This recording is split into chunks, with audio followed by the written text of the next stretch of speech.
Hi guys, my name is Nabila Melisha. I am here live on YouTube for the very first time. I'm a little bit nervous. I'm nervous, but we're here, we're doing it.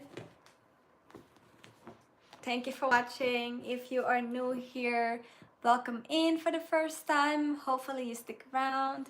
And if you've been here, I appreciate you so much for, returning and whatnot. So today I am going to talk about my responsibilities as a tailor on set. So many of you kind of know from my reels, from my shorts, and just from knowing me in person that I work as a tailor and seamstress on set for TV commercials, sometimes for music videos, sometimes for short films and TV shows.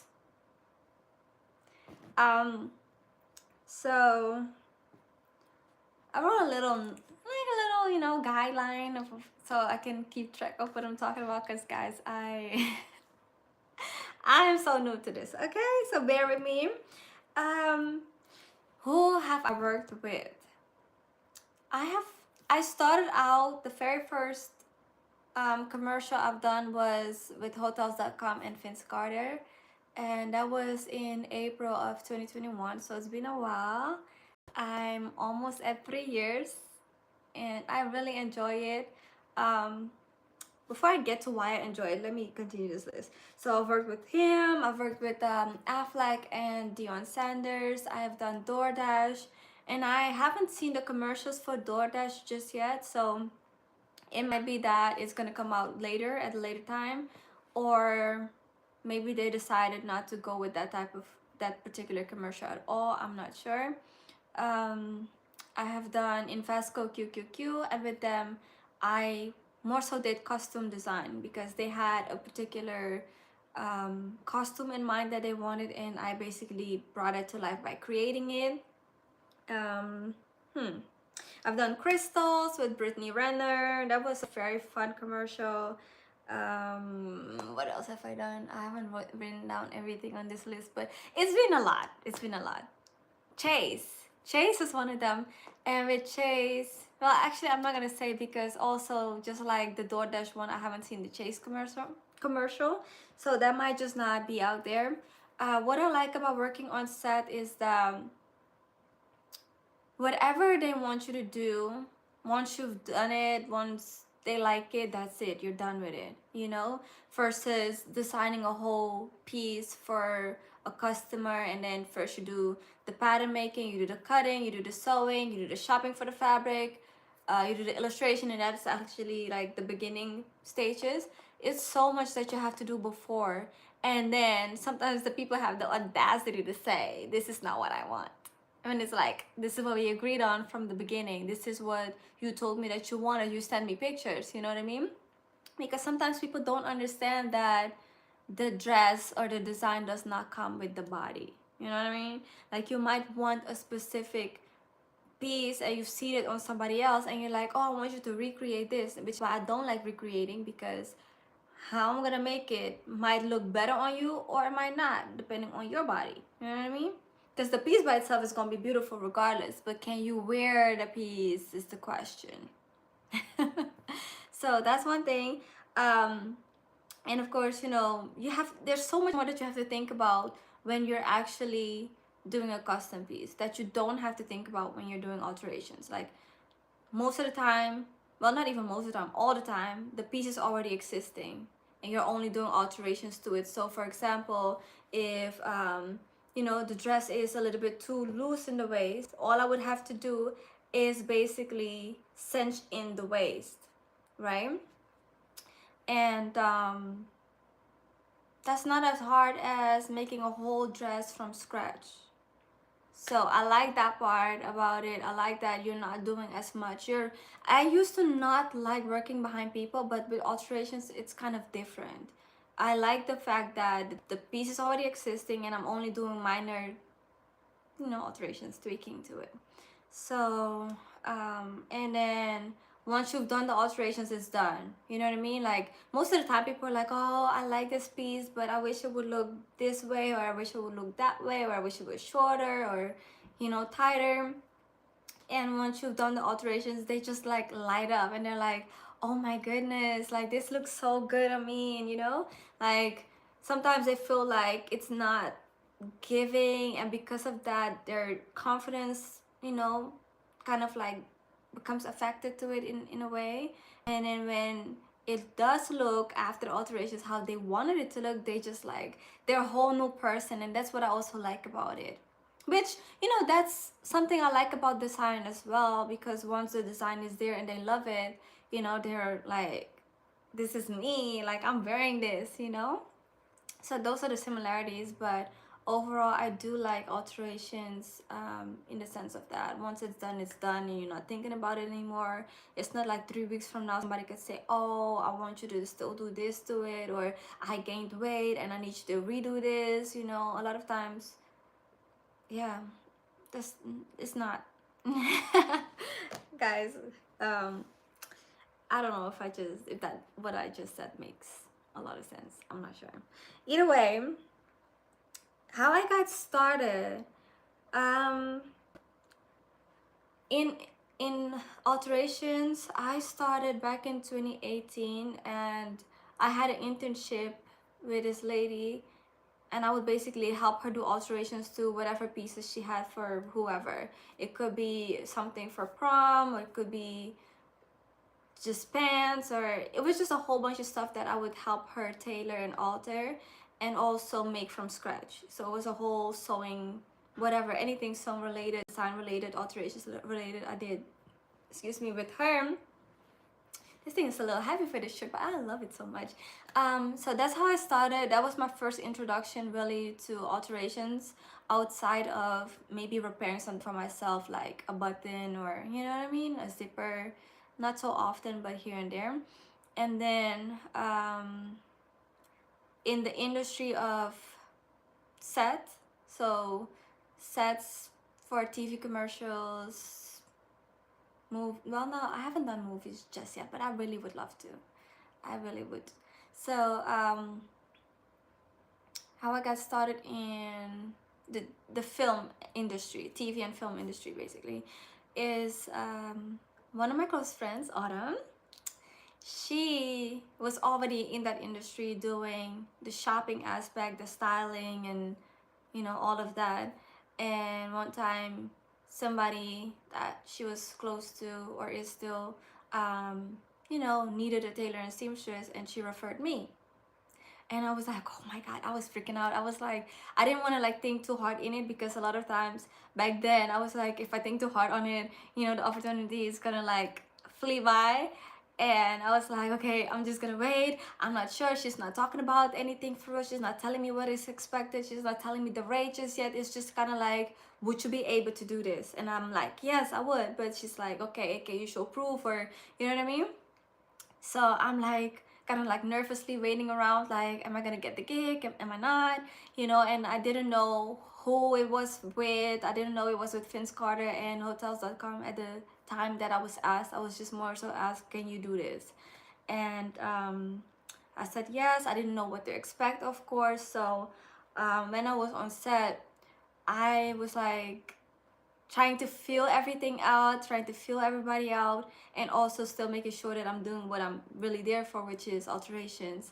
And I had to iron the Hotels.com logo on some of the jerseys, and we had to do like a rip away situation. You know how in the pandemic everybody was like switching their outfits, like jumping or like pulling, and then there's something, but it was like different filters and different ways of cutting and doing all of that. But with this particular commercial, we had to actually create rip away, so that he could actually like pull it, and then he has a different jersey, and then he pulls that one in a different way, and keep pulling. So I think he had a layer of a good 4 pieces on, which was, it was crazy but so much fun. And then I had this idea of doing Velcro, but the Velcro that we ended up getting, what was wrong with it? I think it had like this strip, this glue strip, and it was like, it was sticking, but it wasn't ripping the way it needed to rip. And so I ended up sewing some of the Velcro because the ones that had the glue in the back would easily come up. And then also another problem was with that one, it was on a roll, and when you put that strip to the side, it would kind of like still keep that curvy form because of how tight it was rolled for, you know, however long it was in this package. And no, not that was not Velcro actually. That was not Velcro. That was a different project with the Velcro. This with the roll was actually magnets. I had the idea of using magnets and gluing the magnets to the shirt, and then the magnet on the roll that had glue to it already. But with that, you know, the magnet was still curved, so you could see the action, like the shirt would literally curve out, and it's like that's not making sense. So what can we do? And I think later we went to either, I think I may have cut it up in pieces and like placed like different pieces of the magnet so that it would still stick together and, you know, kind of look seamless, but it was kind of bulky because of how thick and heavy that was. And then when he had to pull it, some of the parts would stick together like magnetically so well that it would not pull. And then in one of my videos that's coming up next Friday for Fashionably Fabulous Friday, you're gonna see a short piece of me in it, laying on the floor with a piece of thread and then pulling his jersey apart. That was really cool. It was a fun experience.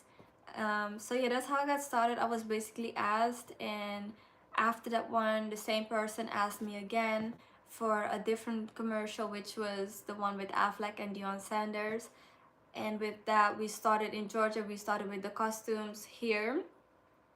So I helped with like applying the blue stripes to the costume for the band members, and we made together the outfits for the dancers, and I sewed on the fringe and stuff like that. It was so much fun. And after the parts that we did here as prep, we went to Tuscaloosa, Alabama, and there in Tuscaloosa, you know, we finished working on those band members' outfits, and the dancers was already complete, but we had to do the fitting and all of that. And it was a lot. It was very intense. I was not ready, but in a way I was just like pushed into it. So it's like, here you go and do this. And excuse me, one of the reasons how it happened was I was a seamstress with another lady. So you have the stylist and the stylist assistant, and then you have the seamstress, and then I was under the seamstress because I'm not sure if she had more experience than me, because we were both fairly new to it, but I think she might have had a couple commercials more than me. And also she was an older lady, so you know, she might know more sewing wise and alterations wise than I did at a time. So we were there together, we drove there together, but I got pushed into it because on set you were supposed to have sneakers. You cannot have any open toe shoes or any backless shoes or whatever. And I had told her that that was what was told to me, but by this time she was already picking me up, and she was like, maybe we'll just stop by Walmart and grab some shoes. And then later she's like, I'm not even gonna worry about it, like, you know, they're not gonna tell me anything. But then they ended up telling her like, you can't wear anything that is not, you know, like a sneaker. And so sad for her, but lucky for me. That's how I basically got all the experience I needed to get, and it was for 4 days. So now I became the tailor and seamstress on set, and she was more so behind the scenes, like prepping. And because we had a tent, and then we had all the garments at the tent, and we were just prepping there. So she did the prep, and then I was literally on set making sure that everything was running smooth on set. And I needed to like undo his sleeves while I was there, and like Deion Sanders, and you know, prep it so that the duck could sew. Yeah, so that one thing, one funny thing though that I will never forget. I was not used to the jargon yet, the terminology, and what was it? One of the people, they just screamed like, or yelled rather. They were like, last looks, and I'm like, last look. So I'm like running, like, oh my God, I need to get the last look. So I'm going towards the set, I'm going towards Deion Sanders, and I'm like texting the stylist at the same time, like, they're asking for the last looks. What are the last looks? Because I'm like panicking, like, you have to hurry up, because these people are like, hurry up, everything needs to be done in a certain time, and you know how it goes. And I'm like, oh my gosh, I don't know what the last looks are. And then I guess either the guy saw that I was texting, like it was a different person, but he was just like coming behind me and he was whispering like, last looks means that you look at them one last time. And I'm like, I was thinking we have some other looks here that he needs to get at the very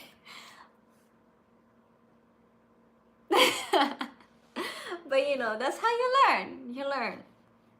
um and so after that I started getting more and more and more and more, to where now I'm kind of known for that. And of course you build relationship with the stylist, so a lot of times the same stylist ask you again, because this industry is really built on relationships.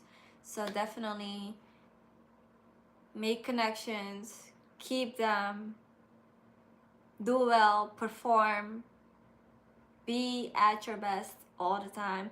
And of course when you're starting out, there's a lot that you don't know. In those instances, ask questions, you know what I mean? Like, I was like, I don't know what the last looks are, tell me what the last looks are, you know what I mean? It's it's silly, but at the same time it's like that's how you really learn. So never be afraid to ask questions, even if it might seem or feel like it's a dumb question, or somebody could be like, man, that was just really stupid, like, how do you not know? Well, if you don't know, you don't know. But don't be like, I don't know, you know what I mean? Go find out, go learn, go figure it out. So that let me see my nose, child, because I easily get to rambling. I thought that this live was gonna be 5 minutes long, because I'm like, what am I really talking about? And look at me. I think let me see, because somebody was texting me. Well, already 17 minutes. What?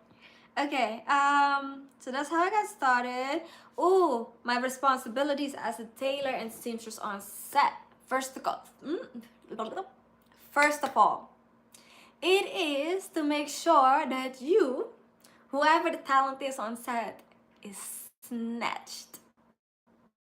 Okay? So if they're wearing a dress, I need to snatch them in. Okay? Because the girls love to be snatched. Sometimes I'm like, you do not need no alterations to this, because it's about to look like you cannot breathe. And I bet you can't. But they're like, I need my waist, and I'm like, okay. That's another thing. When you're on set, it's not about you. It's not about what you think. So you do have, there's a thin line, right? Because there is a time where your expertise, your knowledge, and your opinion is needed. This is when the people sometimes don't know. They just want you to do something and they don't even know how it needs to get done and needs to be done, what it needs to look like. So that's when your opinion and your expertise comes in. But then there's also a time where they want something to look a specific way, and you might look at them and be like, it's already perfect as is, I don't know what you want me to do. But then they'll be like, oh, this is what I want it to look like, this is how I envisioned it. And so you do exactly what you're asked to do. So that's one thing. You just do what's asked to do. And but even if you think that it's unnecessary, even when you think that it's really not needed, because I'm easily like, I used to really be like, that's really not needed. But then at the same time, it's like, well, this is which one I'm gonna deliver. Okay, so that's one thing, making sure that everybody looks good.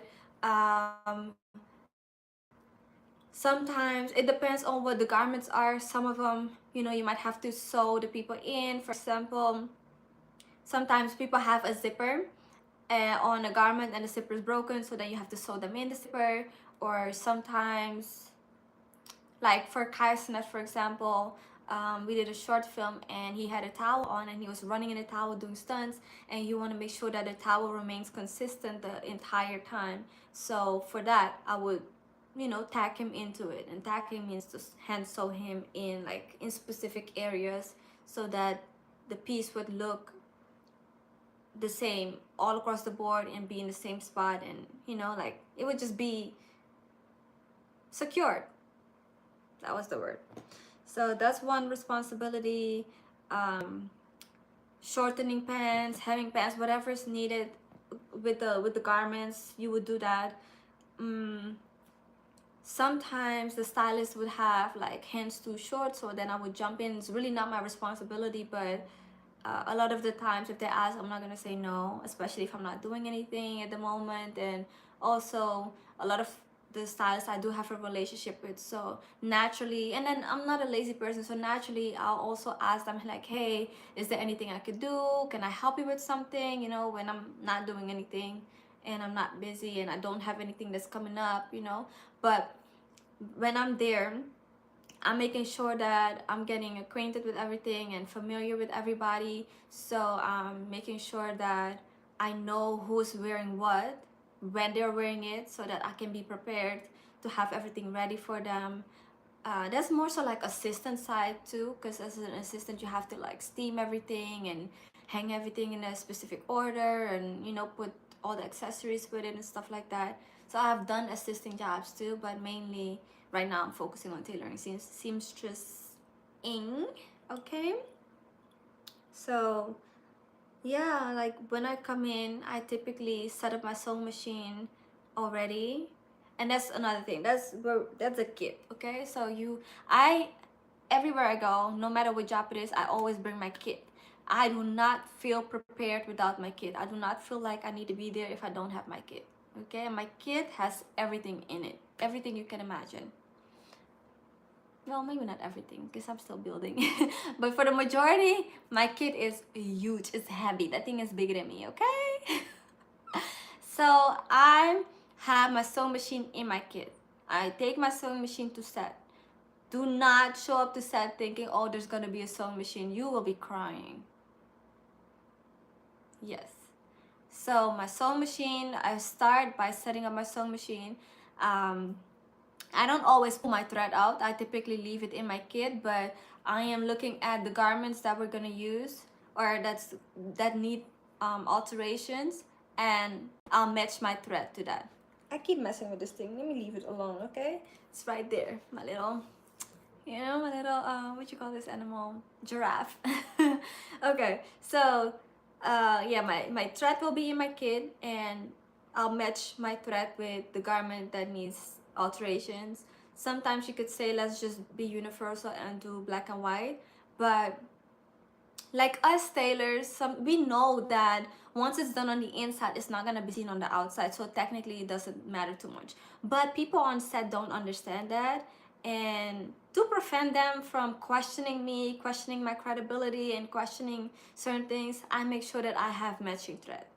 Like opening that kit up with a whole variety of thread, people be like, oh, okay, you know, and that will just help, because as soon as people start questioning a lot, that's when it's easy for them to be like, I don't know about them, you know. So to prevent any mishaps, to prevent anything from like, you know, whatever, I think it's clear the point I'm trying to make. So that I have scissors in my kit. I have my fabric scissors and my paper scissors.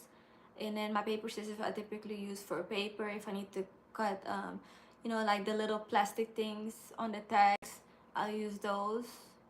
As a seamstress, you should know, fashion designer, you should know to never, ever, ever, ever use your fabric scissors for anything other than fabric. And the reason why is because switching back and forth between all those mediums can make your scissors dull. So you want to keep your fabric scissors for fabric. You want to keep your paper scissors for paper, plastic, whatever you want to use that for. It doesn't matter too much. But fabric scissors need to always be sharp, because when you're cutting your fabric, you don't want it to start looking like a rat bit in it, okay? So I have scissors in my kit. Typically, I don't bring a steamer to my set, because I'm expecting the stylist to have one, and a good stylist will have at least one. A lot of times they will even have two, but mostly one. I have my seam ripper with me. I have the fabric the snippers, the cutters with me.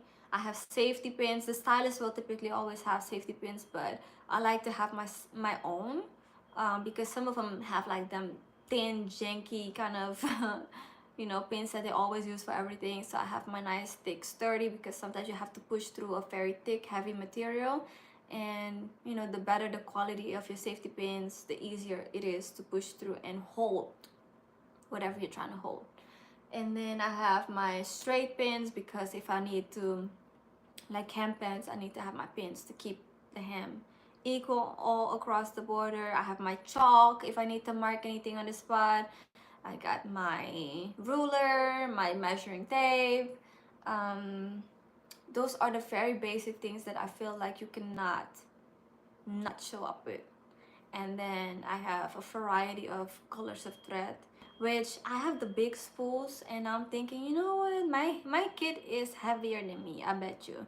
So I need to get the smaller spools in all the colors. So I'm going to reinvest and revamp my kit, and every now and then I go through my kit and I'm like, what am I missing? What is in there that can be taken out that I'm not using? A lot of times I don't really take things out, because the fact that I haven't used it on this particular set doesn't mean that I'm not going to use it on the next, because that's the thing. You never know where you're going to end up on set. You never know who you're going to work with and what the requirements are. Like, I have beads in my kit, and I haven't done beading for any of the sets, but you never know if 2 weeks, 3 weeks from now, I'm going to end up on a set where they might have black beads sewn onto something and a couple of them are missing, and they're like, it's very noticeable, we need you to replace these beads, and I don't have beads, and now they're not in my kit, and I'm looking at them and they're looking at me. And that's the thing, a lot of times they want you to do all these things on set, but they're not providing you with materials. So I have zippers in my kit, blind zippers, regular zippers, and I got all these things in my kit from like clients that I had at home, and I didn't use them, and then I just put them in my kit, and then I have it. So over time, definitely my kit has expanded, and I built it with different things, different materials that I added, all kinds of stuff is in there. One day I'm gonna let y'all see my kit, okay? One day. But yeah, that's basically my kit. Do not show up on set without the kit. Like, even if it's only your scissors, your machine, basic colors of thread. Like, the very first set I went to, I think I got black, white, red, like the primary colors, yeah, and then I also had blue to it. So colors that I know would stand out, and I know that would be common. Like, red is pretty common, black is common, blue. Like, I haven't done many sets with yellow, but a lot with red. And then the more I started going, the more I started like adding colors to my kit, and now basically all the colors are in there. And yeah, it's worked wonders. Am I missing something? So steamer, I typically, like, now I have a new steamer that is slimmer, so it fits better in my kit. So, and now I'm also working with William Moore Jr., so with him I bring my own steamer. But other sets, the stylist will be there. Now I'm the stylist basically for him, so that's why I have my steamer now too. And then I also do alterations with him, so it worked that way. So yeah, what does a day on set look like? It's different for every set. I have not had a single set that was the same as the last. And I love that. I like the dynamics of working on set. I like the fact that you don't know who you're gonna work with beforehand, unless they tell you like, hey, this person is coming, but the fact that this day I'm working with this person, and then the next time I'm working with a whole completely different person, I like that, because I can get bored easily. I can get bored with things and people sometimes easily. And this brings like that little fight, a little spark to my life, where it's like, I'm not sure what to expect today. I don't know what's gonna wait for me or who's gonna wait for me today, so that's one thing. But typically the things that are similar is setting up my sewing machine, going through the different looks and who's wearing what. That's typically similar if I haven't been at a fitting yet prior to the day on set. That's similar. What else is similar? I can't think of anything that's similar right now. Um, yeah, because every set is so different. I'm trying to think about the last one. The last one I was also an assistant, so I feel like my mind is, like the things that I did are like overlapping because I did more assisting things than I did tailoring things there. But yeah, I would say just altering. Excuse me, doing the alterations. That's the similar thing, I guess. So yeah, that's basically it.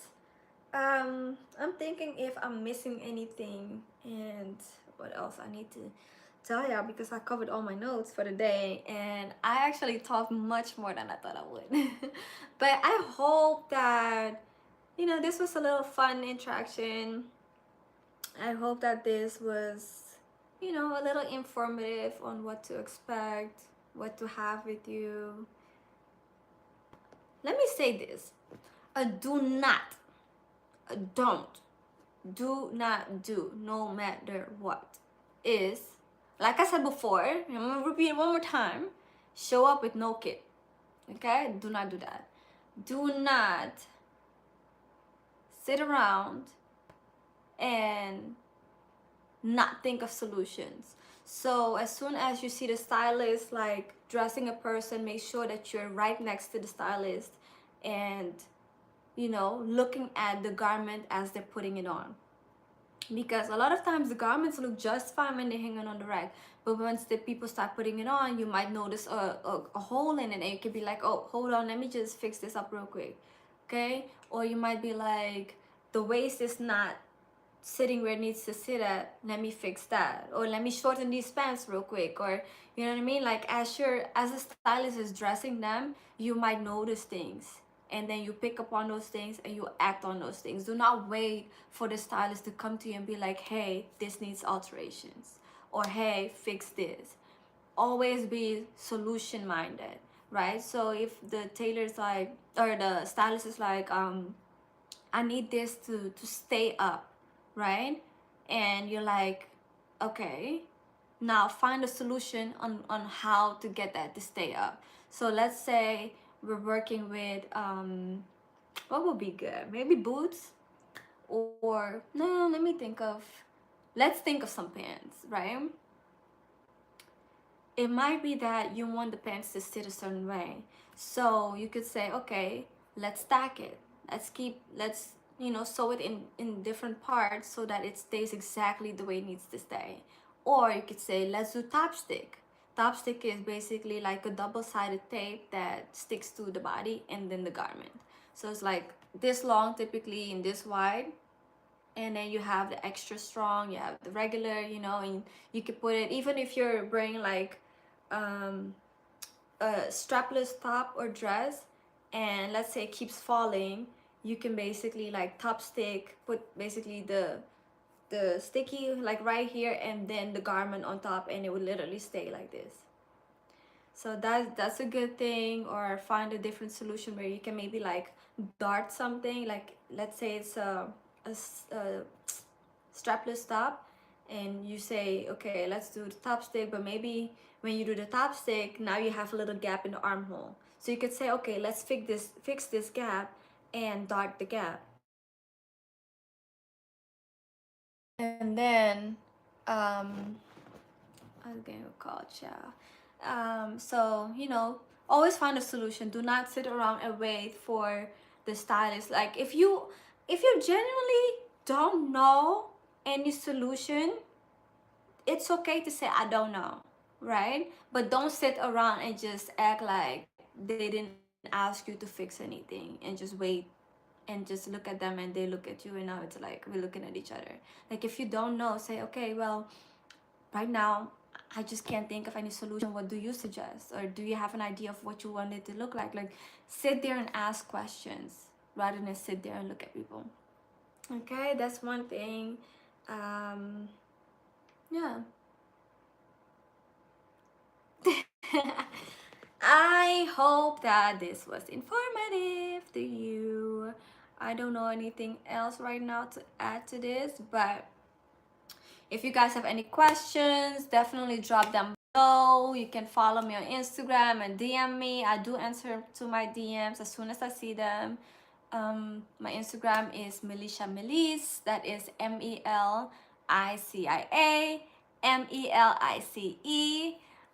You can DM me there. The same name for TikTok.